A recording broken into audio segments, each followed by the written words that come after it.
பிள்ளைகள் உங்களை மாதிரி நீங்க பிரான்ஸ்ல பிறந்திருப்பீர்கள். Et là, ça pose un problème. ஆனா அது ஒரு சின்ன ஒரு பிரச்சனையா இருக்கிறது. Parce qu'ils connaissent très mal la culture du pays. ஏன்னா நாட்டுற கலாச்சாரம் அறியாம இருக்கிறார்கள் நல்லாக. Et que souvent les anciens, ils connaissent très mal la culture en France. அப்ப அந்த முதியோர்கள் அந்த பெரியாக்களுக்கு வந்து பிரான்சின் கலாச்சாரம் நல்லாக அறியாம இருக்கிறார்கள். Certaines fois, après le culte, vous faites de la nourriture, là, vous faites des repas entre vous. நீங்க நல்ல அழகான சாப்பாடுகள் எல்லாம் நல்லா செய்வீங்க நல்லா. Et puis une ou deux de vos sœurs qui nous connaissent bien. உங்களுக்கு தெரிஞ்ச நல்ல ஒரு சிஸ்டர்மார் வந்து எங்களை தெரிஞ்சவர்கள். Elles nous disent, on va vous mettre un peu de nourriture. உங்களுக்கு எங்கட நாட்டு சாப்பாடு உங்களுக்கு நாங்கள் தர விரும்புகிறோம். Alors en général, ma femme elle dit, est-ce que ce sera pas pimenté? அது உரைப்பா இல்லையான்னு கேட்டு விடுவா என்னோட wife. Et la sœur dit non, ça va, non, ça va. அவ சொல்வா இல்ல இது உரைப்பு இல்லாம நல்லா இருக்குன்னு சொல்லி. Et quand on mange le plat, நாங்கள் அதை சாப்பிடக்க ma femme ne peut pas s'approcher du plat tellement il y a de piment. அவ அவ்வளவு கிட்ட கூடி வர மாட்டா இல்லன்னு சொன்னா அது கொஞ்சம் உரைப்பா இருக்கும். Mais moi j'aime bien la nourriture pimentée. எனக்கு அது ரொம்ப விருப்பம். அந்த உரைப்பா இருக்கிறது எனக்கு சரியான பிரியமா இருக்கும். Et il y a déjà, vous voyez, c'est un simple problème. இதே ஒரு சின்ன ஒரு பிரச்சனை தான். On peut en parler d'une manière avec de l'humour. இது ஒரு சின்ன ஒரு சிரிப்பாக நாங்கள் இத பேசலாம். Mais je me rappelle un jour nous étions en Belgique. நாங்க பெல்ஜிக்னு சொல்லி ஒரு தேசத்துல இருந்தாங்க. C'était une famille du Congo.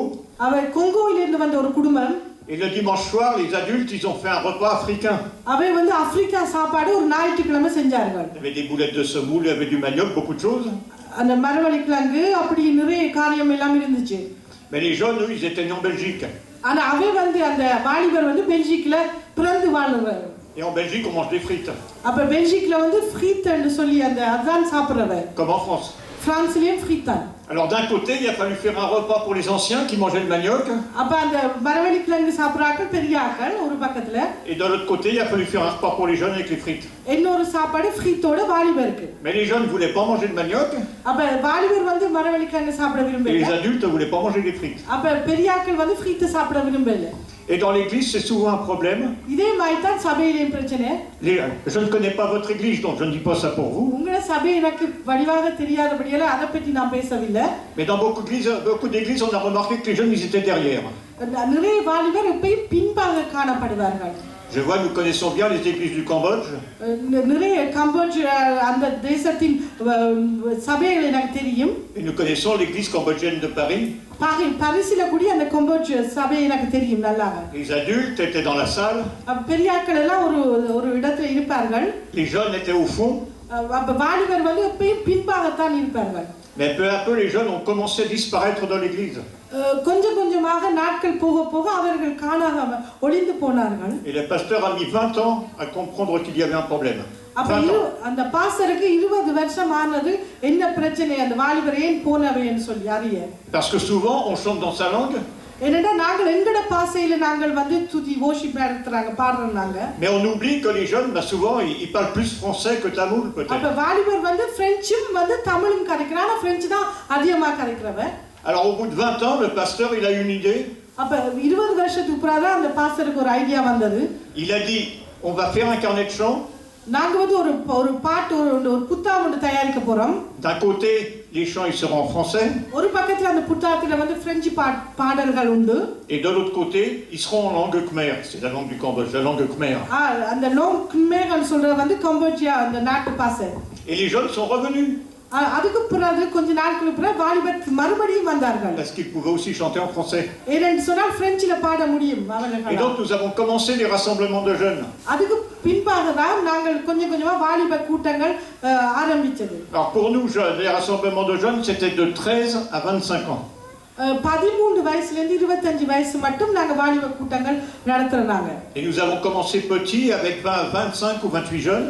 28 வாலிபரோட கொஞ்சம் சின்னதாக தான் ஆரம்பிச்சாங்க. Et peu à peu les jeunes ont commencé à arriver. கொஞ்சம் கொஞ்சமாக நாட்கள் போக போக அதிகமான வாலிபர் வந்தார்கள். Et des jeunes de différents pays ont commencé à arriver. ஒவ்வொரு வித்தியாசமா ஒவ்வொரு நாட்டின் ஒவ்வொரு வாலிப பிள்ளைகளும் கலந்து கொண்டார்கள். Alors beaucoup ont donné leur vie au Seigneur dans ces rassemblements. அப்ப தங்களை எல்லாரும் ஒப்பு கொடுத்தார்கள். Beaucoup pourraient donner des témoignages comme notre frère tout à l'heure. அங்கட Sarath அண்ணா சொன்ன மாதிரி அப்படி சாட்சிகள் அநேகர் சொன்னார்கள். Mais aussi on a eu la joie de voir beaucoup de ces jeunes qui se sont mariés. அதே விட ஒவ்வொரு அதிக வாலிபர் கல்யாணம் திருமணம் செய்து கொண்டார்கள். Je pense à une, c'était la fille d'un pasteur d'Haïti. Haiti pastor மகள் வந்து திருமணம் செய்தா. Qui s'est mariée avec un fils italien. அவர் அப்பா வந்து Italian. Et maintenant, ils ont 5 enfants. அவருக்கு வந்து இப்ப 5 பிள்ளைகள். Et ils ont créé un grand ministère de louanges. அவர் பெரிய ஒரு துதியின் பெரிய ஒரு ஊழியம் செய்தார்கள். Et ils arrivent à vivre financièrement de leur ministère. அவர் அந்த பொருளாதார ரீதியாக அவர் நல்லாக அவர் சமாளிக்கணும், அட்ஜஸ்ட் பண்ணணும் அவர் Ils ஊழியம். circulent à travers la France pour faire des concerts et Dieu bénit. அவர் பெரிய பெரிய கூட்டங்கள் worship கூட்டங்கள் எல்லாம் நடத்தி கொண்டு வருகிறோம். Et peu à peu, beaucoup des jeunes que nous avons formés, que nous avons entourés, நாங்க இப்படி ஒவ்வொரு குழுக்கா ஒவ்வொரு வாலிபரையும் கட்டி கொண்டு வருகிறோம். bien sûr, on ne voulait pas qu'ils quittent leurs églises pour aller ailleurs ou faire de nouvelles églises. நாங்கள் வந்து அவையில் அந்த சபையை விட்டு போகக்கூடாதுன்னு சொல்லி நாங்க அது முடிவெடுத்தாங்க. அவை சபைக்குள்ள இருந்தா செய்ய வேண்டும். Mais avec leur pasteur, on a pu leur donner une place dans l'église. அவையில் பாஸ்டரோட சேர்ந்து கலந்து அவைகளுக்கு ஒரு இடம் கொடுத்தாங்க ஊழியம் செய்யறதுக்கு. Et je me rappelle d'un jeune de 14 ans. ஒரு வாலிபன், இளம் வாலிபன் 16 வயசுல. Le Seigneur l'a tellement béni. அந்த ஆண்டவர் அவ்வளவு ஆசீர்வதிச்சவர். Qu'à 14 ans, il a été nommé parmi les anciens de l'église. அவர் ஒரு மூப்பராக 14 வயசுல ஒரு மூப்பர் என்று சொல்லி ஒரு போஸ்ட்ல வந்தார். Et c'était une très grande église. ஏன்னு சொன்னா அது ஒரு பெரிய ஒரு சபை.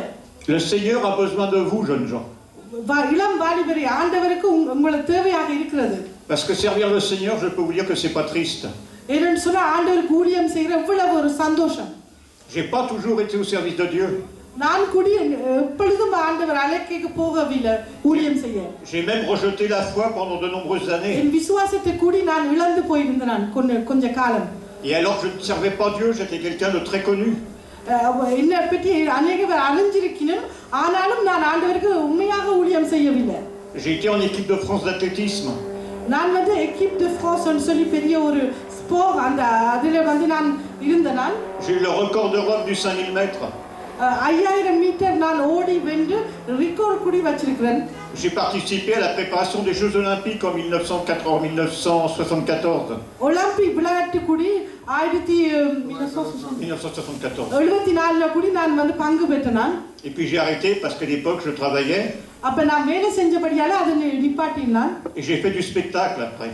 நான் அநேக பெரிய ஸ்பெக்டாக்கிள் எல்லாம் செய்து வந்தேன். J'ai travaillé avec Johnny Hallyday, j'ai travaillé avec Michel Drucker. Michel Drucker வந்து பெரிய ஒரு நாடக ஒரு கலைஞரோட கூடி வேலை செஞ்சான். J'ai pu travailler avec pas mal de vedettes que vous voyez encore à la télévision. நீங்க இப்பொழுது கூட டிவில பார்க்குற தெரிஞ்ச ஒரு ஃபேமஸான ஸ்டாரோட கூடி நான் அவளோட வேலை செஞ்சான். J'avais de très hautes responsabilités en France au niveau de la musique. எனக்கு மியூசிக்ல நிறைய பொறுப்புகள் எனக்கு கொடுக்கப்பட்டன. Dans les années 1980, 1980 அந்த ஆண்டுகள்ல si vous allumiez la radio, நீங்க ரேடியோவை நீங்க ஆன் பண்ணினா, si vous écoutiez les chanteurs de l'époque, அந்த பாடல்களை நீங்க கேட்டிருந்தால், s'ils chantaient, c'est parce que moi j'avais donné l'autorisation qu'ils chantent. நான் வந்து எலோட் கொடுத்தபடியால அவர்கள் வந்து பாடினவர்கள். J'étais arrivé quasiment au sommet. நான் வந்து மேலாக வந்தேனா. Je gagnais sûrement plus d'argent que vous n'en gagnerez ici vous-même. இங்க நீங்க சம்பாதிக்க விட நான் அதிகமா அந்த காலத்திலே சம்பாதிச்சு வந்தேன். Mais un jour j'ai commencé à réfléchir. ஆனா ஒரு நாள் நான் வந்து சிந்திச்சேன். J'ai dit mais qu'est-ce que ça me donne ça? இதெல்லாம் என்ன லாபம்னு சொல்லி நான் சிந்திச்சேன். Ça me donnait de l'argent. எனக்கு பணம் வந்தது. Et quand on a de l'argent, on a des amis. எங்களுக்கு பணம் வந்தால் வந்து ஃப்ரெண்ட் எங்களுக்கு நண்பர்கள் வருவார்கள். Enfin, c'est pas nos amis. அவர் எங்கட நண்பர் இல்ல. C'est les amis de notre argent, c'est différent. எங்கட காசுக்கு நண்பராக வருவார்கள். J'avais tout ce qu'on pouvait avoir. எனக்கு என்ன தேவையோ அதெல்லாம் என்னட்ட உண்டு. Mais dans mon cœur, c'était vide. ஆனா என்னோட இதயமோ வெறுமையாக இருந்தது. À cette époque-là, je travaillais 140 heures par semaine. 140 மணித்தியாலம் நான் இடைவிடாம வேலை செஞ்சேன். Alors j'ai dit il faut que je me repose. ஆனா நான் என்ன இளைப்பாறணும்னு சொல்லி ஒரு வாஞ்சை வந்தது. J'ai eu des accidents de voiture parce que je m'endormais au volant de la voiture. எனக்கு கார் விபத்துல அநேக வந்தது என்னடா நான் தூக்கமா நித்திர கொண்டு விடுவேன். Mais même si j'avais laissé Dieu, Dieu ne m'avait pas laissé. ஆனா நான் ஆண்டவரை விட்டாலும் ஆண்டவர் என்னை விடவில்லை. Alors j'essayais de me reposer. நான் இளைப்பார்ந்தேன். Et quand je me reposais, je réfléchissais. ஆனா இளைப்பாறைக்கு நான் அநேகம் யோசிப்பேன். Et quand je réfléchissais, j'étais tellement mal qu'après je travaillais encore plus. அப்ப நான் யோசிக்கும் பொழுது எனக்கு தூக்கம் வரைக்கும் நான் என்ன வேலை செய்யணும்னு ஒரு வாஞ்சை வந்துரும். Et un jour j'ai dit il faut que je trouve une solution. நான் ஒரு முடிவொன்று எடுக்க வேணும்னு சொல்லி தீர்மானித்தேன். Il faut que je me repose. நான் ரெஸ்ட் எனக்கு தேவை. Mais en même temps, il faut pas que je réfléchisse. ஆனா அதிகம் நான் சிந்திக்க கூடாது. Alors j'ai réfléchi longtemps. அப்ப இப்படியே நான் சிந்திச்சு கொண்டே இருந்தேன். Et j'ai trouvé une solution. ஒரே ஒரு முடிவு எடுத்தேன். Il y en avait qu'une. ஒன்றுதான். pour se reposer sans réfléchir, நாங்கள் யோசிக்காம இளைப்பாறுதல் அடையணும் என்று சொன்னால் j'ai dit je vais me suicider. நான் தற்கொலை செய்ய போறேன். Parce que j'ai dit quand je serai mort, je me reposerai என்று சொன்னா நான் மரித்தால் நான் இளைப்பாறுதல் அடைஞ்சிருவேன். et je réfléchirai plus. நான் இப்ப இனி சிந்திக்க தேவையில்லை. Alors à cette époque, j'habitais en Normandie. அந்த காலகட்டத்துல நான் நொர்மந்தின்னு சொல்லி அந்த வீதியில இருந்த நான் பட்டணத்துல. Si vous connaissez cette région, il y a des grandes falaises. பெரிய ஒரு பெரிய மோண்டானி மாதிரி எல்லாம் இருக்கும். அந்த நொர்மந்தி எல்லாருக்கும் தெரியும் தானே? மலைகள் உண்டு, பெரிய மலைகள்.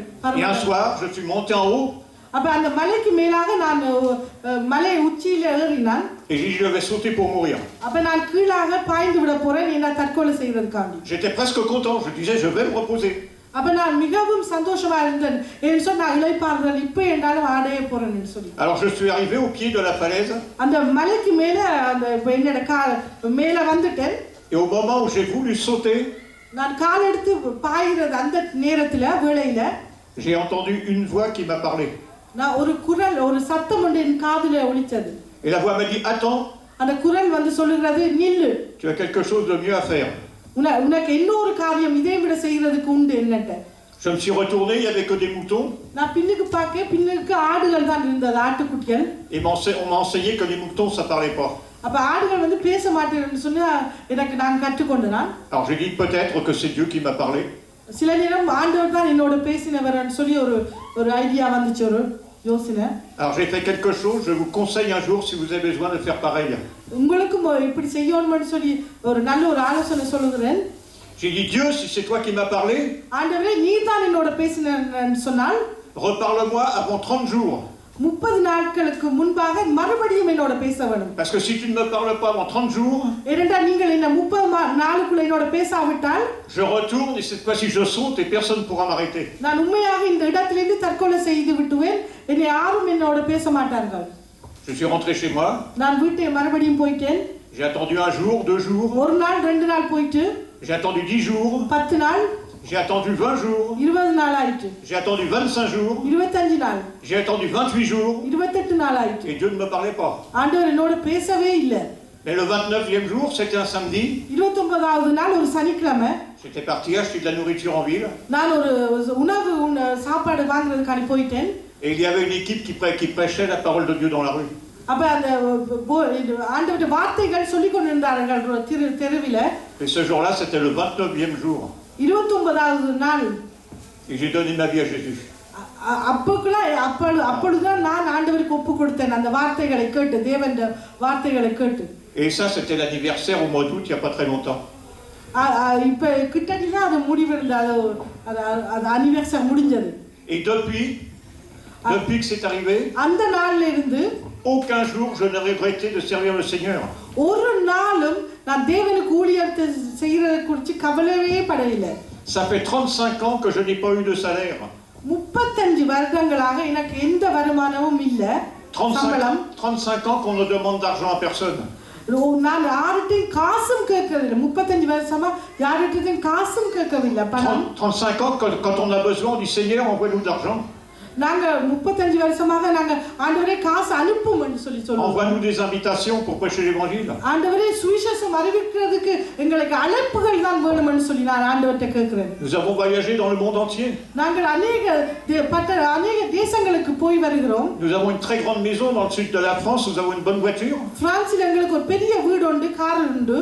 Et nous n'avons jamais demandé d'argent à personne. யார்கிட்டயும் நாங்கள் பணம் கேட்கவில்லை. J'ai gagné beaucoup d'argent autrefois. நான் அநேக சம்பாதிச்சேன் அதிக முதல் காலத்துல. Maintenant, j'ai plus d'économie qu'à cette époque-là. ஆனா அந்த காலத்தை விட இப்ப நான் கூடுதலா நான் சம்பாதிக்கிறேன். Et je bénis le Seigneur. ஆண்டவருக்கு நான் நன்றி சொல்கிறேன். Bien sûr, on n'aura pas le temps aujourd'hui. இன்னைக்கு எங்களுக்கு டைம் வராது. Si Dieu voulait, j'aimerais qu'on puisse prendre au moins 5 jours ensemble. நாங்கள் 5 நாளாக ஆண்டவருக்கு சித்தம்னு சொன்னால் et on pourrait vous montrer que ce que nous vivons, 5 நாள் எடுத்து நாங்கள் எப்படி வாழுகிறோம்னு சொல்லி எப்படி வாழுகிறோம் tout le monde peut le vivre. நாங்கள் வாழ்ற எல்லாரும் வாழலாம் அந்த வாழ்க்கை. On n'est pas meilleur que vous, on n'est pas plus intelligent. நாங்க உங்களை விட ஞானிகள் அல்ல, உங்களை விட நல்லவர்கள் அல்ல. On n'est pas plus stupide non plus. நாங்கள் அறிவு இல்லாதவர்களும் இல்ல. Moi j'ai fait des études de mathématiques, ma femme a plusieurs diplômes de langue étrangère. நான் மேத்தமேட்டிக்ஸ் அந்த படிப்பு, எங்கட வைஃப் அநேக வேற வேற பாஷைகள் எல்லாம் டிப்ளோமா வச்சிருக்கா, diploma. Mais depuis toutes ces années, nous n'avons jamais regretté de servir le Seigneur. ஆனா இவ்வளவு வருஷமும் நாங்கள் தேவனுக்கு ஊழியத்தை செய்யறது குறித்து நாங்கள் கவலைப்படவில்லை. Alors si on avait un petit conseil à vous donner, உங்களுக்கு ஒரு சின்ன ஒரு ஆலோசனை சொல்ல நான் விரும்புகிறேன். c'est trouver votre place dans l'église. உங்கள் சபையிலே உங்களுடைய இடம் என்னன்னு சொல்லி நீங்கள் தெரிவு செய்ய வேண்டும். Votre place, elle n'est pas assise au fond. அந்த இடம் வந்து பின்னுக்கு அல்ல. Un jour, un jeune me disait, moi je voudrais servir le Seigneur dans mon église, mais mon pasteur ne voudra pas. ஒரு வாலிபன் ஒரு இளம் வாலிபன் சொன்னான், எனக்கு ஊழியம் செய்ய வாஞ்சியா இருக்கு, ஆனாலும் என்னோட பாஸ்டர் என்னோட ஊழியக்காரனை ஏற்றுக்கொள்ள மாட்டார். Alors je lui dis, mais pourquoi ton pasteur ne voudrait pas? அப்ப ஏன் உன்னோட ஊழியக்காரனை ஏற்றுக்கொள்ள மாட்டார்? Il m'a dit, parce que je joue de l'accordéon. என்னன்னு சொன்னா நான் அக்கார்டியோன் சொல்லி அந்த வயலின் அந்த மியூசிக் நான் வாசிக்கிறபடியால. Et il a dit, dans mon église, personne ne joue d'accordéon. அப்ப அந்த அக்கார்டியோன் அந்த மியூசிக் வந்து யாரும் வாசிக்கிறது இல்ல, அந்த கருவி வந்து வாசிக்கிறது இல்ல. Je lui ai dit, va voir ton pasteur avec ton accordéon. அப்ப நீ அந்த மியூசிக் அந்த கருவியை கொண்டு வந்து உன்னோட ஊழியக்காரர்ட்ட காண்பி. Et après, il a pu rentrer dans le groupe de louanges avec son accordéon. அப்ப அவர் கொண்டு வந்து அந்த அக்கார்டியோன் அந்த மியூசிக் கருவியை கொண்டு வந்து அவரும் வந்து பங்கெடுத்தார். Trouvez votre place dans l'église. அப்ப நீங்க தான் உங்களுக்கு என்ன நல்ல இடம்னு சொல்லி தெரிவு செய்ய வேண்டும். Si vous trouvez votre place dans l'église, நீங்கள் வேற இடம் எடுத்தால் vous trouverez aussi votre place dans le monde. உலகத்திலேயும் அது எந்த இடத்துல நீங்க இருக்கீங்கன்னு அறிஞ்சு கொள்வீர்கள். Et vous trouverez aussi votre place à l'intérieur de vous-même. உங்களுடைய இதயத்துக்குள்ளே நீங்கள் என்ன இடத்துல இருக்கீங்கன்னு சொல்லி அறிஞ்சு கொள்வீங்க. Il y a 6 ans, j'avais fait un grand travail à travers toute l'Afrique et à travers beaucoup de pays. நான் ஒரு பெரிய ஒரு வேலை செஞ்சு வந்தேன். 6 வருடங்களுக்கு முன்பாக Nous avions été en Israël, nous avions Israel été தேசத்துக்கு போனாங்க. en Irlande aussi, pas mal. Ireland என்ற நாடுக்கும். Et j'ai commencé à souffrir. Je rentrais d'Afrique, c'était au mois de février. நான் ஆப்பிரிக்கா தேசத்துல இருந்து பிப்ரவரி மாசம் வந்தேன். En Afrique, quand j'y étais, il faisait 45 degrés à l'ombre. 45 டிகிரியா இருக்கும், அவ்வளவு வெக்க. Et quand je suis rentré à Paris, நான் பாரிஸுக்கு மறுபடியும் வரும் பொழுது nous avons commencé des réunions à Saint-Denis. சாந்தியில கூட்டங்கள் ஆரம்பிச்சது. Il ne faisait plus que 8 degrés. அது 8 டிகிரியில இருந்தது. 45, 8 degrés. அப்ப 45 இங்க வந்தோனே குளிர் 8 டிகிரி. J'ai commencé à trembler. அப்ப எனக்கு ஒரு உடம்பெல்லாம் அசைக்கப்பட்டது. J'ai dit, ça y est, j'ai attrapé un rhume. நான் எனக்கு குளிர் மாதிரி காய்ச்சல் மாதிரி. Mais j'ai dit, Dieu guérit les rhumes, je ne vais pas voir le médecin. ஆனா ஆண்டவர் அந்த தடிமல்ல இருந்து என்ன விடுதலை ஆக்குவார். அப்ப நம்ம டாக்டரை போய் சந்திக்கவில்லை. Au bout de quelques jours, j'ai dit, ça doit être la grippe. அப்ப அந்த காய்ச்சல் குளிர் காய்ச்சல் மாதிரி வந்தது. Mais j'ai dit, Dieu guérit les grippes. ஆனா ஆண்டவரும் அந்த கிரீப் அந்த குளிர் காய்ச்சல்ல இருந்து என்ன விடுதலை ஆக்குவார். Et au bout de quelques jours, j'avais perdu la tête. ஆனா என்னோட மைண்ட் எல்லாம் நான் இழந்து விட்டேன் கொஞ்ச நாட்களுக்கு பிறகு. J'étais ici, mais je ne savais plus où j'étais, je ne savais plus le jour, la nuit, je ne savais plus rien. இரவும் பகலும் வித்தியாசம் கண்டுபிடிக்கலாம என்னோட மைண்ட்ல என்னோட சிந்தையில ஒரு குழப்பம் வந்து விட்டது. Alors nous sommes partis dans le sud de la France, de la région parisienne, chez les amis. நாங்க பாரிஸுக்கு எங்களோட நண்பர்கள் வீட்டு போயிட்டேன். Et avec ma femme, ils ont décidé d'appeler les pompiers parce qu'ils ont dit il va mourir dans la chambre. அப்ப எங்களோட வைஃபும் நண்பர்களும் சேர்த்து பொம்பியஸுக்கு அடிச்சவங்க, ஏன்னா நான் மறிக்க போறேன்னு சொல்லி. Ils m'ont emmené à l'hôpital. என்ன ஆஸ்பத்திரிக்கு கொண்டு போனார்கள். Et quand les médecins m'ont examiné, doctor என்ன சோதிச்சு பார்க்கும் பொழுது ils ont dit il va mourir, on ne peut rien faire pour lui. அவர் மறிக்க போகிறார், அவருக்காண்டி எங்களால ஒன்றும் செய்ய முடியாது. Ils ont dit c'est une forme du paludisme, une maladie qu'on attrape avec les moustiques.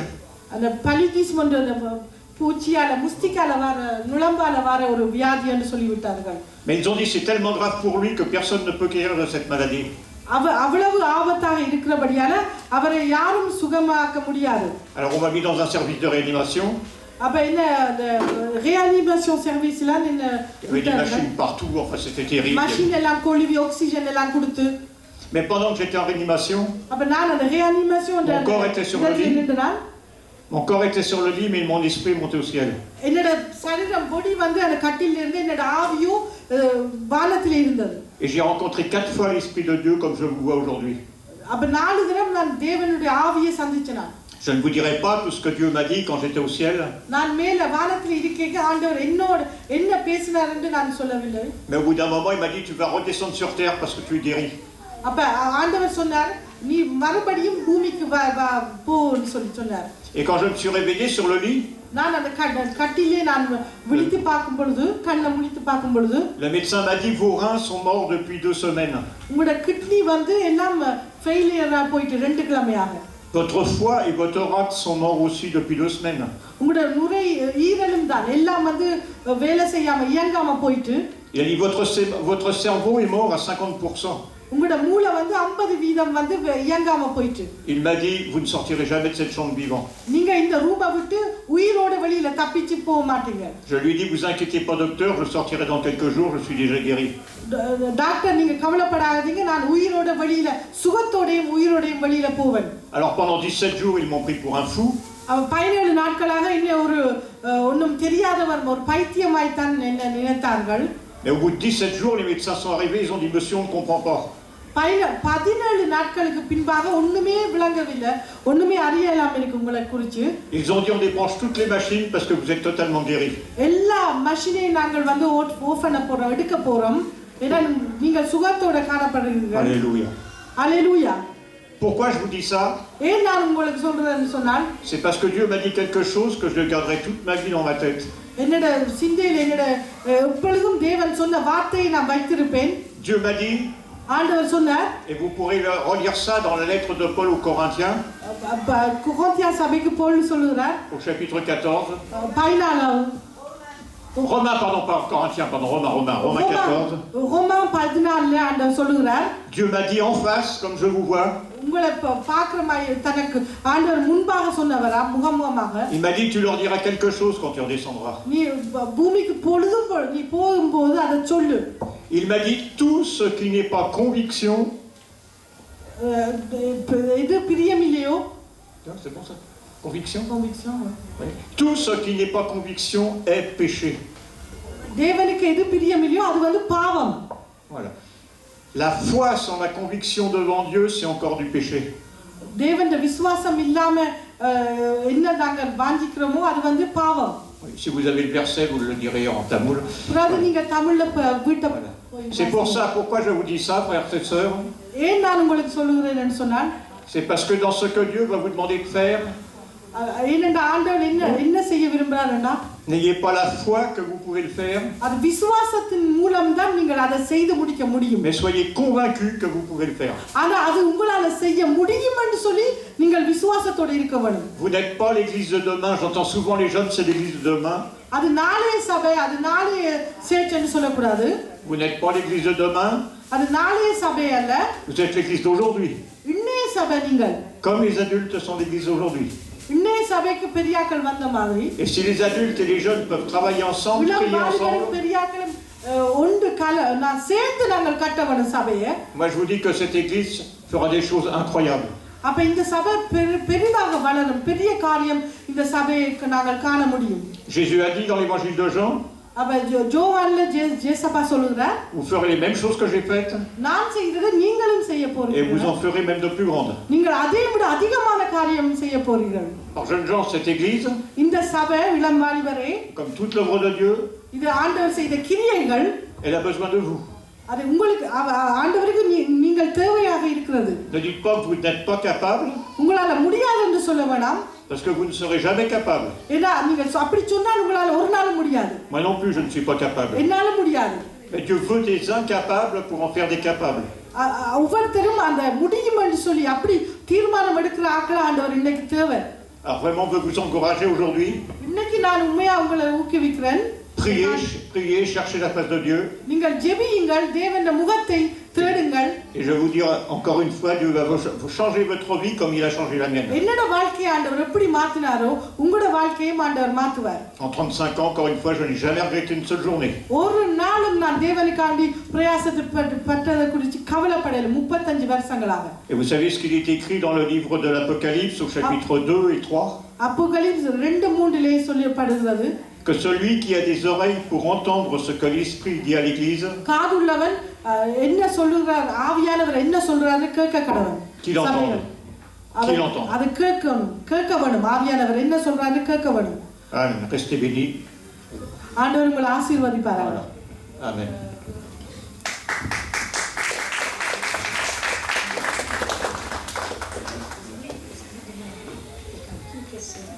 Ah ok, c'est bon. Alors on me demande s'il y en a qui ont des questions à poser. Alors si vous voulez, n'hésitez pas. வாலிபருக்கு கேள்விகள் ஏதாவது இருக்கிறதா? Ne soyez pas timide, vous vous levez et vous parlez. கூச்சப்படக்கூடாது, கையை உயர்த்தி நீங்கள் கேள்விகள் கேட்கலாம். Viens là. Il parle bien le français. Ah oui, non, mais c'est pour le micro. C'est pour savoir. En tout cas, des fois, on a envie, mais on ne veut pas essayer. C'est-à-dire que, par exemple, si on prend l'exemple de la personne qui boit de l'alcool, il veut arrêter, mais il ne peut pas arrêter. Il ne peut pas arrêter du tout. Parce que, c'est pas lui qui décide, c'est son cerveau qui décide, on est d'accord? Alors que Dieu, il veut qu'il arrête. Mais pourtant, il ne peut pas arrêter parce que même s'il a envie, parce que c'est pas lui qui décide, encore une fois, c'est ses cerveau qui décide. On est d'accord? Et du coup, ma question, c'est, alors, dans ce cas-là, quand on est dans cette situation-là, par exemple, mais c'est pas l'alcool, mais autre chose, donc on est dans cette situation-là, on pense qu'on est en train d'éloigner de Dieu, alors qu'on a reçu tout par Dieu, mais à la fin, on est loin de Dieu, alors qu'on a peur que Dieu nous a laissé, tu vois. Donc on a peur que le Dieu nous a laissé, et qu'à la fin, je vais finir dans l'enfer. Et ben ma question, du coup, dans ce cas-là, est-ce que c'est normal ou il faut dire que dans notre tête, non, Dieu est toujours là, Dieu il va te guider si tu demandes, même si tu n'arrives pas et que tu demandes, il va te guider et il va te faire tout pour que tu sortes de ce problème-là. Est-ce que c'est le cas où il faut dire, bon, c'est fini? Voilà, donc comme réponse, effectivement, mais je crois que quand on donne sa vie à Jésus, on demande, si on vient dans une église, on demande au pasteur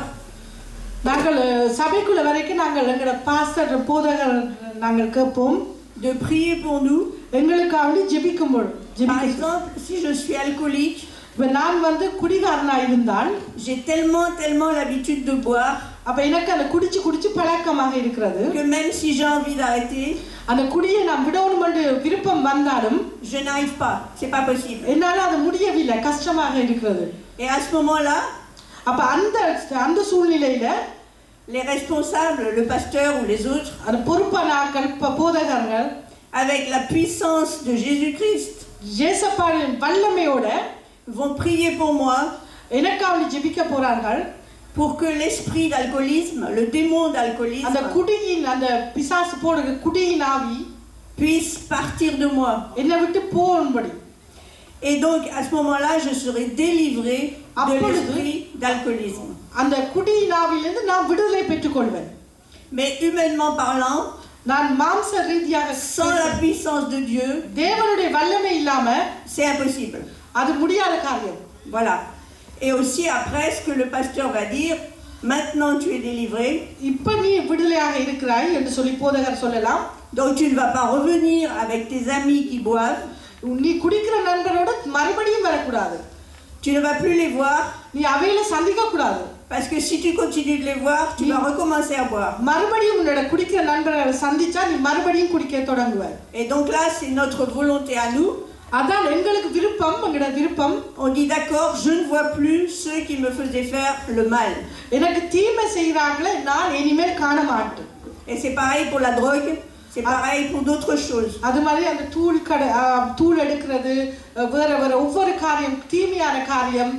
Ce qu'on appelle des addictions. C'est-à-dire qu'on prend l'habitude de faire des choses mauvaises. Et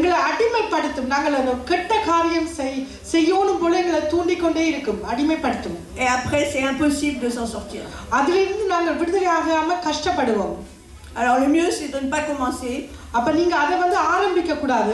Mais aussi, il faut savoir que la solution, la seule, c'est en Jésus-Christ. Voilà. Ça va? C'est bon? Très bien. Okay. Une autre question? N'ayez pas peur. N'hésitez pas, même si c'est par rapport à l'école, si c'est par rapport au lycée, si c'est par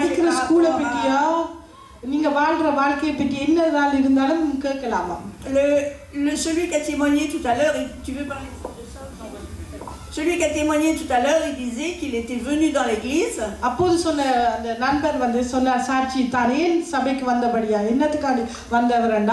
Pour trouver une fille.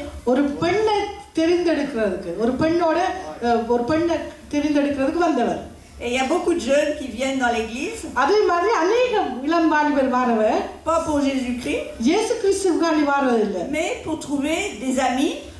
நண்பர்கள் கண்டுபிடிக்கிறதுக்கு. Et une fiancée ou un fiancé. ஒரு பெண்ணை தெரிவு செய்கிறதுக்கு. C'est pas mauvais. எல்லாரை திருமணம் பண்ணனும் ஒரு ஆணை தெரிவு C'est pas mauvais. அது கெட்ட காரியம் அல்ல. Mais il faut savoir. ஆனா ஒன்றே நீங்க அறிய வேணும். Que Dieu ஆண்டவர் a toujours décidé depuis que vous êtes né, même avant d'être né. நீங்கள் பிறக்கும் முன்பாகவே ஆண்டவர் உங்களுக்காண்டி அவர் என்ன தெரிந்து கொண்டவர் என்றால் Dieu a préparé அவர் உங்களுக்காண்டி ஆயத்தப்படுத்தி வச்சிருக்கிறார். une femme pour vous. உங்களுக்கு ஒரு துணைவி ou un mari pour vous. ஒரு ஹஸ்பண்ட் ஒரு கணவர் வந்து ஆண்டவர் ஏற்கனவே ஆயத்தமாக வைத்திருக்கிறார். Et si vous venez dans la présence du Seigneur, நீங்க ஆண்டவருடைய சமூகத்துல வரைக்க le Seigneur va vous montrer celui qu'il a préparé pour vous. ஆண்டவருடைய பிரசன்னத்துல ஆண்டவர் காட்டுவார் ஆர் எந்த ஆணை எந்த பெண்ணை ஆண்டவர் ஆயத்தப்படுத்தி வச்சிருக்காரு ou celle qu'il a préparé pour vous. உங்களுக்காண்டி ஆயத்தப்படுத்தி வச்சிருக்காரு. Parce que nous on peut être attiré par des personnes. நாங்கள் சில நேரம் எங்கள மாம்சத்தால ஒரு சிலர் மேல விருப்பங்கள் வரும். Mais souvent on se trompe.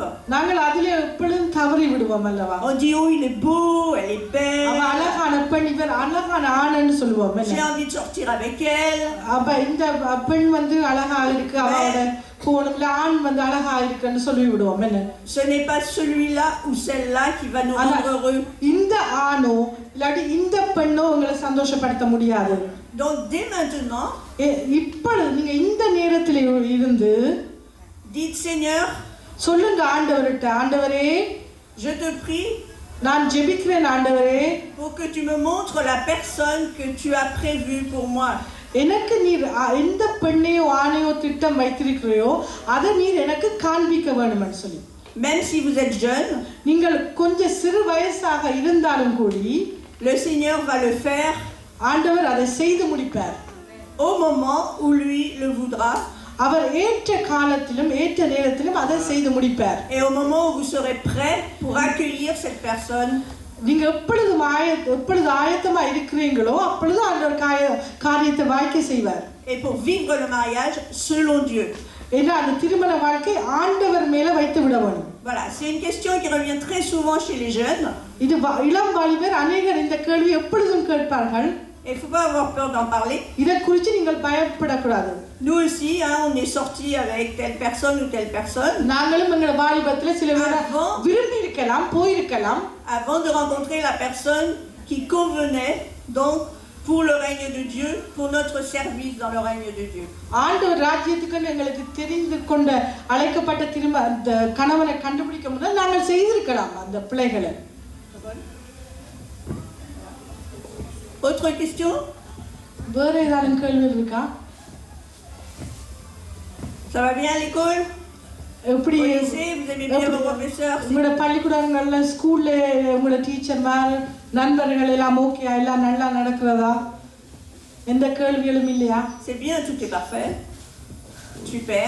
Sophia,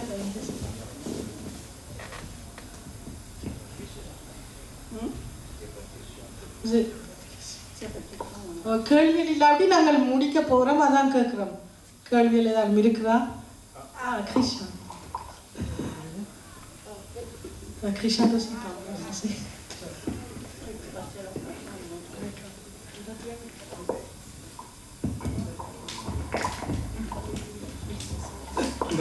moi j'ai une question pour vous. Quand vous êtes allé voir beaucoup d'églises, est-ce que ça vous arrive de déjà voir des jeunes ou des gens qui sont des idéologies qui ne sont pas tout à fait d'accord avec les grands, avec les pasteurs? C'est-à-dire, ils trouvent que, comment dire, ce qu'il dit là, c'est pas tout à fait vrai, ou pour lui, ça ne semble pas vrai parce que d'après la Bible, ou d'après ce que lui il a appris, il peut voir que non, c'est pas ça la vérité. Pourtant, il est obligé ou il est censé d'écouter parce qu'il voit que la personne en face, c'est un grand ou c'est un pasteur. Donc, dans ce genre de situation, vous ferez comment? Comment on doit réagir? Alors, en fait, இவர் கேட்கிறார் கிருஷாந்த் வந்து இவரோட கேட்கிறார் வந்து இப்போ சில பேர் வந்து சில உபதேசங்கள் தெரியுமா அந்த தவறான உபதேசம் என்று சொல்லலாது அவர் மைண்டில் வந்து சில உபதேசங்களை வைத்து கொண்டிருப்பார்கள். அப்போ அந்த காரியத்திலேருந்து நாங்கள் எப்படி விடுதலை ஆகிறோன்னு சொல்லி வேறு கேட்குறார்கள். C'est quelque chose qui arrive souvent. இது எப்பொழுது நடக்கிறது? Que ce soit des jeunes avec ou les pasteurs. போதகரும் வாலிபர் இளம் வாலிபருக்கும் இந்த உபதேசத்தை பற்றி வாரது எப்பொழுதும். C'est le problème quand on est marié. இது நாங்கள் திருமணம் ஆகினாலும் இதே மாதிரி தான் நடக்கிறது. Moi j'aime que les grosses voitures.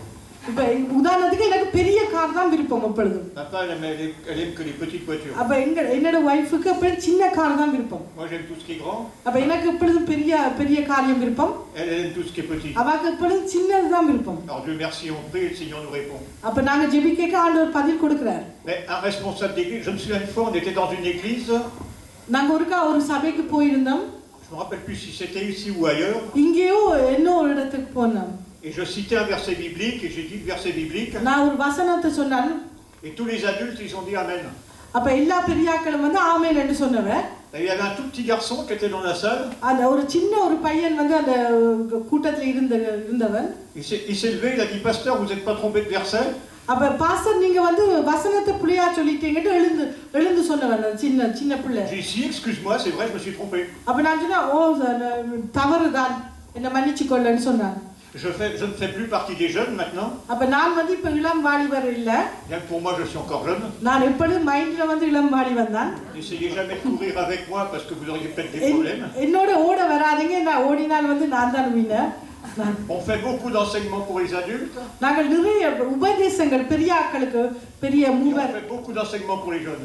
இளம் வாலிபருக்கும் நாங்கள் உபதேசம் நிறைய சொல்லி கொடுக்கறாங்க. Et souvent les jeunes, அப்ப இளம் வாலிபர் ils mettent en pratique plus que les adultes.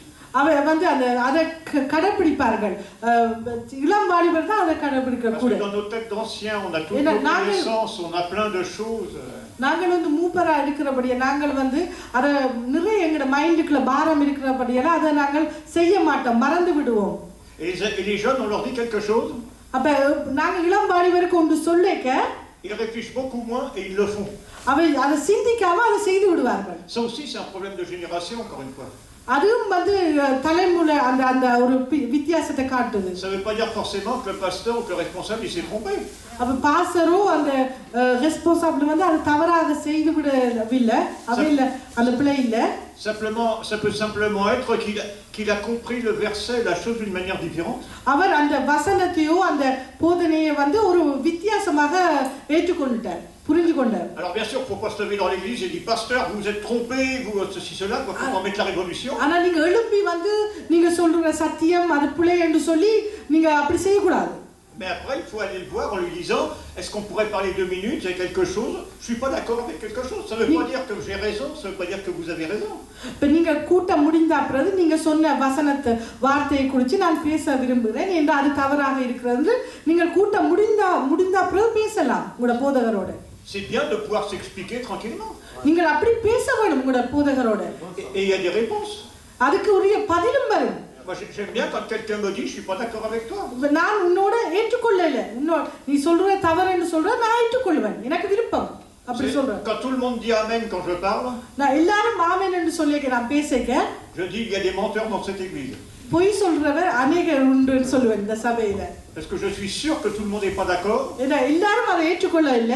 Mais comme je suis devant, tout le monde fait semblant de dire amen. அப்ப எல்லாரும் சும்மா வந்து ஆமென் சொல்லிடும். S'il y a des choses qu'on ne comprend pas ou sur lesquelles on n'est pas d'accord, எல்லா சபைகள் eh bien après on va voir la personne எல்லா சபையிலும் et on s'explique avec tranquillement. அப்ப நாங்க வந்து என்ன செய்யணும்னா அந்த பாஸ்டரை பார்த்து ஆறுதல் அமைதியா நாங்க பேச வேணும். Mais avant de s'expliquer, il y a quelque chose d'important à faire. ஆனா நீங்கள் உங்களோட பாஸ்டரோட போய் பேச முதல் ஒரே ஒரு காரியம் செய்ய வேணும். Quelle que soit la personne à qui tu t'adresses, நீங்கள் யாரோட பேசினாலும் பரவாயில்லை, tu lui dis avant qu'on parle, நீங்கள் பேச முதல் ஒரு காரியம் சொல்ல வேணும். on va prier quelques instants tous les deux. நாங்கள் கொஞ்ச நேரம் ஜெபிக்க போறோம். On va prier pour que le Seigneur nous fasse dire ce qu'on a à dire. நாங்கள் இரண்டு பேரும் சேர்ந்து தேவன் ஏதாலும் பேசணும் என்று சொல்லி நாங்கள் ஜெபிக்க போறோம். Vous savez, il y a 10 chrétiens qui disent la même parole de Dieu. 10 கிறிஸ்தவர்கள் ஆமென் என்று சொல்லுவின் தேவனுடைய வார்த்தைக்கு. Les 10 chrétiens vont comprendre des choses qui seront différentes. ஆனா அந்த 10 பேரும் 10 வித்தியாசமான முறையில அதுகளை ஏற்றுக்கொள்வீங்க. Elles ne seront pas opposées, mais elles seront souvent différentes. அது எங்களுக்கு எதிராக வராது, ஆனா ஒவ்வொருத்தரும் ஒரு வித்தியாசமாக சிந்திப்பார்கள். Là, ce matin, on lisait la Bible avec ma femme, tous les deux, comme on fait tous les jours. Et il y avait un verset qui m'a choqué.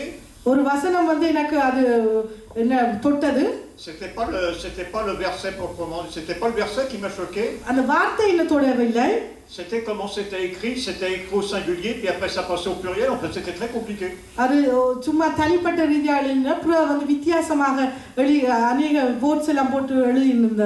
j'ai dit à ma femme, j'ai un problème avec ce verset.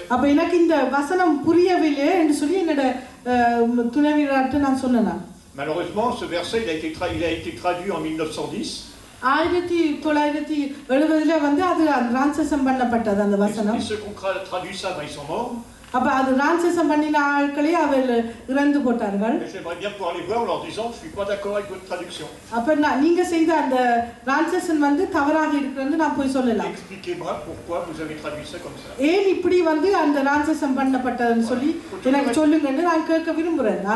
jamais rien garder pour soi, il faut tout exprimer dans la paix, dans l'amour. எப்பொழுதும் சமாதானத்தோடையும் அன்போடையும் நீங்கள் அதை பேச வேண்டும். நீங்க உங்களுக்குள்ள வைத்திருக்க கூடாது.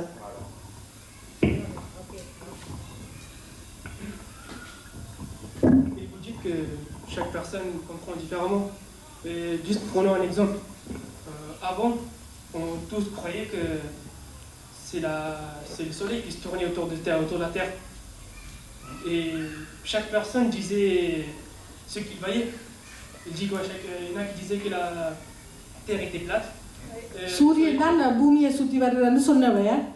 Ouais, et il disait plein de choses différentes. பூமி வந்து தட்டமாக இருந்தன்னு சொல்லி அப்ப ஒவ்வொருத்தரும் ஒவ்வொரு உபதேசங்கள் சொன்னார்கள் முந்தி. Mais quand même, il n'y a qu'une seule vérité. ஆனா உண்மையான சத்தியம் ஒன்றுதான். Donc au bout d'un moment, quelqu'un qui doit être raison, pas tous, on ne peut pas tous எல்லாருக்கும் அது சரி என்று சொல்லலாது. Une personne doit être correcte. C'est ça le problème. Même si on a tous différents avis, une personne doit être correcte. Mais cette personne, ça peut être, comme vous dites, ça peut être un gamin de 13 ans, 12 ans, contre un pasteur qui a expérimenté ou un grand qui a beaucoup d'expérience de 45 ans. Un jeune peut être compétent ou il peut comprendre les paroles mieux que n'importe qui. C'est là, ça vient les clashs en disant que oui, je suis grand, j'ai beaucoup de connaissances que toi, donc c'est moi qui ai raison. அப்ப இளம் வாலிபன் சொல்லலாம் நீங்க சொல்றது வந்து தவறு நான் சொல்ற சரியன்னு அப்ப அவர் தான் அது சொல்ற 45 வயசோ 6 வயசு முக்கியம் இல்ல ஆனா அந்த இளம் வாலிபன் சொல்றது கூட சரியா இருக்குமா அதான் அவர் சொல்லுவாங்க. Voilà, donc dans ce genre de situation, comment les jeunes sont censés se comporter envers ces அப்ப இந்த சூழ்நிலையில le jeune avait raison. அப்ப இந்த வாலிபன் சொன்னது சரின்னு சொன்னா என்ன செய்யறது? Dans ce cas-là, le jeune qui avait raison, அப்ப இந்த இளம் வாலிபன் அந்த எழும்பி சொன்ன அந்த இளம் வாலிபன் il prie pour que le Seigneur touche celui qui a tort, c'est tout. அந்த பெரியாக்கள இதயத்தை ஆண்டவர் தொடணும்னு ஜெபிச்சான் போதுமா? Seigneur, montre-lui qu'il a tort. அவர் அந்த பெரிய மூபர் அந்த அவர் வந்து எடுத்த தீர்மானம் தவறு என்று சொல்லி ஆண்டவரே நீர் வெளிப்படுத்தும். Un jour, je me rappelle, on était dans un rassemblement et on préparait un programme. நாங்க வந்து ஒரு கூட்டத்துல வந்து ஒரு புரோகிராமுக்கு எல்லாம் வந்து நாங்க அதை ஆர்கனைஸ் பண்ணி கொண்டிருந்தாங்க. Et il y avait un vieux pasteur qui avait plus de 40 ans de ministère en Afrique. ஒரு போதகர் அவர் 40 வருஷ ஊழியம் அவர் வயது முதியோராக காணப்பட்டார். Il avait plus de 85 ou 86 ans. அவருக்கு 85 86 வயசு. Et il m'a dit tu t'es trompé. Ajan நீ செய்தது தவறு. Le mot que tu emploies, tu t'es trompé de mot. நீ வந்து ஒரு தவறான வார்த்தையை வந்து சொல்லி விட்டாய். En plus, il avait fait des grandes études, etc. அவர் अनेक படிப்புகள் अनेक டிப்ளோமா எல்லாம் வைத்திருந்தவர். Je savais que j'avais raison. எனக்கு தெரியும் நான் சொன்னது தவறு அல்ல. Mais j'avais pas envie de me bagarrer pour ça. நான் இதுக்காண்டி போய் அவரோட யுத்தம் செய்ய விரும்பல. J'ai dit simplement, mon frère, quand tu rentres chez toi, prends un dictionnaire. நீ வீட்ட போய் ஒரு டிக்ஷனரி ஒன்று எடுத்து et lis le dictionnaire à la page de ce mot. அப்ப அந்த வார்த்தை எங்க இருக்கோ அதை நீ வாசி. Et quelques jours après, il est revenu avec sa femme. அவர்ட்ட துணைவியாரோட இந்த சந்திக்க மறுபடியும் வந்தார். Il m'a dit je m'excuse, j'ai vu que tu avais raison. நீ சொன்னது சரிதான் நான் வந்து மன்னிப்பு கேட்க வருகிறேன். Il avait sûrement plus de 30 ou 40 ans de ministère de plus que moi. என்னை விட 30 40 வருஷம் மினிஸ்டர் ஊழியம் செய்து வந்தவர். J'ai dit je suis pas d'accord avec toi, vérifie lequel de nous deux a raison. அப்ப அது தவறு நீ நானா நீயா சொன்னது சரியானு பார். Et comme c'était quelqu'un qui était honnête, il a reconnu qu'il avait tort. அப்ப அவர் உண்மையான ஒரு மனுஷனாக காணப்பட்டபடியால அவர் தன்னோட தவறை ஏற்றுக்கொண்டவர். Et parfois c'est moi aussi qui reconnais que j'ai tort. நானும் குடி தவறு விடலாம், நான் அதை சொல்லுகிறேன். Voilà, je vais juste dire simplement, par exemple, quand quelqu'un disait c'est les scientifiques, hein, la Terre est plate, après la Lune ou le Soleil tourne autour de la பூமி Terre. தட்டமாக இருக்குது, இப்படி சூரியன் பூமியை சுத்தி வருதுன்னு சொல்லி ஒவ்வொரு சயின்டிஃபிக்கும் ஒவ்வொரு இதையும் சொல்லும் பொழுது Il ne faut pas contester tout ce qu'on dit. அந்த ஆராய்ச்சிகளே நாங்கள் எப்பொழுதும் அது புள்ள என்று நாங்கள் சொல்லக்கூடாது. Si on vous dit 2 et 2 font 4, c'est que 2 et 2. ரெண்டும் 4 சொன்னா 4 தான். Mais parfois, effectivement, avec la parole de Dieu, il peut y avoir plusieurs interprétations. ஆனா தேவனுடைய வார்த்தைக்குள்ள ஒவ்வொருத்தரும் ஒவ்வொரு சிந்திக்கிற வித்தியாசங்கள் உண்டு. Et c'est bien à ce moment-là d'aller trouver la personne. அப்ப அந்த ஆளை நீங்கள் போய் சந்திக்க வேண்டும். Comme disait mon mari, et de parler avec elle. நீங்க அவளோட போய் பேச வேண்டும். Mais nous, ce qu'on dit, c'est qu'un enfant de 5 ans, நான் என்ன சொல்றேன், ஒரு 5 வயசு ஒரு சின்ன பிள்ளை, il a autant le Saint-Esprit qu'une personne de 50 ans ou de 60 ans. ஆவியானவர் அதிகமாக அவர் அந்த பிள்ளையை நிரப்பி வச்சிருப்பார். ஒரு 50 வயசு மனுஷனை விட அந்த 5 வயசு பிள்ளையை ஆண்டவர் நிரப்பி வச்சிருப்பார் தன்னோட ஆவியினால. Le Saint-Esprit est le même. அப்ப அந்த பரிசுத்த ஆவியானவர் எப்பொழுதும் ஒரே ஒன்றாக இருக்கிறார். உங்களுக்குள்ளேயும் et en nous. எங்களுக்குள்ளேயும் ஒரே பரிசுத்த C'est le même ஆவியானவர். Saint-Esprit qui peut s'exprimer. ஒரே பரிசுத்த ஆவியானவர் தான் தன்னோட வார்த்தைகளை வெளிப்படுத்துவார். Donc c'est pour ça qu'il faut écouter les enfants qui ont 3 ans parce qu'ils peuvent dire des choses de la part du Seigneur. அதுக்கு தான் நீங்க 3 வயசு குழந்தைகளை நீங்கள் கேட்க வேண்டும். Autant qu'une personne de 60 ans. 60 வயசு ஆட்களை விட அவையில் சில வெளிப்பாடுகள் சொல்லுவார்கள். Voilà, ça va? Okay.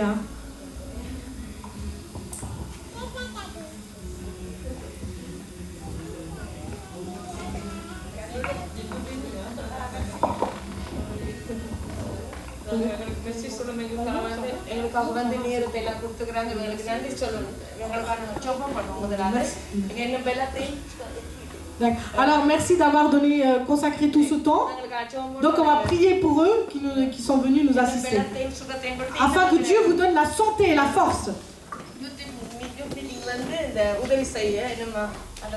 Que Dieu vous donne la force pour nous aider à bâtir le culte des jeunes. On va tous prier. Seigneur, gloire à Dieu. Seigneur Tout-Puissant, je te remercie pour les serviteurs.